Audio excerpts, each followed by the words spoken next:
Hello, this is Lisa Shea, and I'm going to talk with you about making cyanotypes. So I talked in a previous video about how to mix up the raw chemicals. So you start with the potassium ferrocyanide, which is a crystal form, and you add water, and you make the liquid form of it. And then you take the ferric ammonium citrate, which comes out in a crystal form as its starting point, and you mix some water with that, and then you mix up the liquid form of that. And then you take equal parts of one plus the other, and you make the final mix. And the instructions will usually tell you that this final mix is only good for a short period of time, but if it's a light-proof container, then it usually will last 6 months or more, so you don't have to worry about using it up too quickly. So I'll keep a full mix ready to go so that if I decide I want to do a cyanotype project, I don't have to sit there and mix the chemicals raw. I don't mind using my bare hands to work with this stuff. You can wear gloves if you want to, but I never have a problem just using my bare hands. The chemicals, I wouldn't drink them, but they really aren't that bad for you. So I'm going to use watercolor paper for this because I like the way it absorbs, but you can use all sorts of papers. This is a paint like pretty much any other kind of paint that you would work with, so it works a little different. I mark all the things I work with so that they're cyanotypes, so I don't use them for food. So this is clearly my cyanotype measuring cup, my cyanotype brushes, and as you can see they get sort of blue and gooey, so it's good to have things that you're just using for your cyanotypes and don't use for other things. So this is the full mix ready to go. Just shake it up a little to get the crystals all to resettle into the mix, and we'll pour some into the measuring cup. So it's not a thick liquid, so it's more like working with watercolors or something like that. You can see it's sort of watery. And you can just paint it on, or you can use a small brush or a thin brush. So here I am making a base. You can paint designs with it if you want to. Most people use cyanotype as a base and then use the shape that they put on top of it to create the artwork. So when I expose this to the sun and leave gears on top of it, then the gears are what are going to create the shapes in this. But I like leaving rough edges on the paper that I paint because then that adds some extra texture and interest to it. So this, as you can see, is a little wet still, so I like to not waste material, so I will then pull off whatever is excess from the first one. You see you get some cool streaky designs in there. So I'll just put that over there to dry. And now I just do a little painting with this next set. I will note that because the cyanotype liquid reacts to sunlight, you shouldn't do this during the day. I'm doing this at night.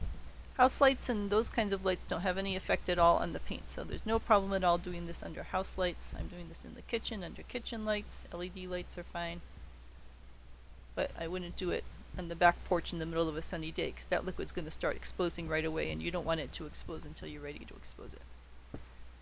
So again, I'll do a bunch of painting. I will try to save off just because I'm sort of frugal and like to reuse the materials whenever I can, so I'll get the rest of the excess liquid off of the edge of it.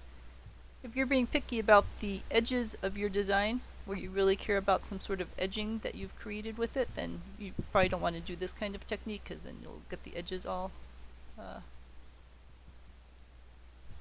drippy and stuff, but I don't mind doing that. So you can do something like this, where you create abstract designs if you want to. It's important to note, of course, that the plain paper is not going to react to the sun because it's just paper, so it's only the areas that you paint that are going to react to the sun. So while you could just do little splotches on here if you wanted to, then you'd only get the little splotches reacting to the sun and turning blue or not turning blue. So it's good to have a nice base on there to be able to work with on your designs, but there's all sorts of different ways to do cyanotypes. I certainly have done a number of artwork where I just had splotchy blue things on the page and people like those a lot, so you can go with your artistic interests. I like drips. I like rough edges, so I like doing this kind of thing where I make different layers of darker areas and lighter areas. And watercolor paper is cool for that because it'll let the paint absorb in. If you tried to do this with regular printer paper or copy paper, that's sort of glossy, and it doesn't let the paint absorb in as well. The paint would sit on the top of it. I even try to get the drips off of the table so I don't waste the paint. So we'll do some sort of more abstract design here and leave some holes in it. So these holes that we leave won't end up turning blue or anything. That's just paper, so it'll just stay paper color no matter what else we do, and that can add some interest to the finished artwork. And I like those little swooshy edges that I create with the brush. And if you use smaller brushes, you can draw even more specific designs. Use a bigger brush, then you can create these kinds of bigger swooshes. See, so I don't mind that there's white spots in there. I don't mind that there's darker areas and lighter areas. I like the way that all of that kind of texture stuff looks. The cyanotype liquid will stick to pretty much anything that you paint it on, within reason of course. It probably wouldn't stick to glass, but you can paint on fabric, so you can do this on t-shirts. You can use cotton to make pillows out of it. There's all sorts of different ways. I've taken a white dress and painted it. Oh, so this is the spray bottle. Getting distracted with my dress stuff. Spray bottles can get clogged very easily, so you need to clean them out, which I am generally not good at doing, as you can tell by the state of the measuring cup here. But it makes a really neat effect if you get it to spray and to stick in here. So this spray bottle is going to clog. I note that I do mark it as cyanotype, so I don't end up using it for anything else. So I am going to fast forward the video here to get to the point where the spray bottle is working again. So hold on with it for a second. Okay, and we're back after quite a bit of cleaning and brushing and help with my lovely boyfriend lending a hand, and look, suddenly things are spraying again. You can tell that I'm not very neat when I do this kind of thing. Alright, so here we've got the cyanotype liquid spraying onto the piece of paper, and you can see it makes a really cool pattern. And then when we put ferns or gears or other things on top of that, then you'll get the shape of the fern or gear against the spattering of the cyanotype liquid plus the whiteness of the paper. So I love doing this kind of spray paint thing, and it's also neat on t-shirts and such. And it's also nice on a larger surface if you paint the middle area and then you use spray paint around the edges of it to get a speckly effect around the edge of it. So there's a bunch of different ways you can use this. And this stuff just cleans up with a regular paper towel or so on. So it comes up pretty easily. If you really get it stuck on a counter, then you can use baking soda and it'll come up quite easily. I've used this counter many times before for doing this kind of cyanotype work. Alright, so that was the old clogged version, which is going to have to go and get cleaned out. Here's the other unclogged version, and you can see that you can make all sorts of cool patterns with the spray paint. You could lay down paper towels if you're a little more concerned about the way that you work with things. I just use the counter itself and then scrub the counter down when I'm done. And you can see how the little globules are sort of coalescing together because the liquid is fairly liquidy, so that makes a neat effect. And then because this is watercolor paper, this will soak right into the paper and then be a lovely design to then do our next stage when we actually do the cyanotype part of the process. So, let's get another piece of paper. Use up some of the extra liquid that was still left behind in there. Make some little shapes.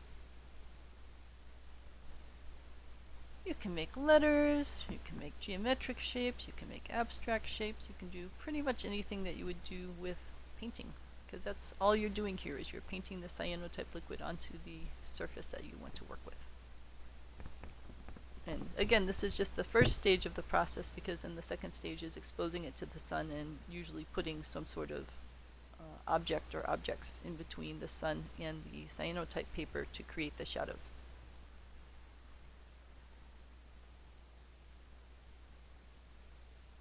I find this very mindful and relaxing because you spend one part of the time sitting there just painting and swirling and doing whatever you want to on the pieces of paper. And then the next day or a couple days later you go out in the sunshine and you sit there and having fun with ferns or flowers or gears or whatever it is that you're interested in. You can cut shapes out of cardboard and use those. So here I'm going to be making the letters MT because I'm working on a charity project for the Major Taylor Association. And I figure I'll do something with their letters in it. That's my cat commenting on the process. So you can paint anything you want to. I could have also done this by painting the entire thing blue and then laying pieces of paper down or pieces of cardboard that said MT on them. So there's a bunch of different ways that you can achieve this.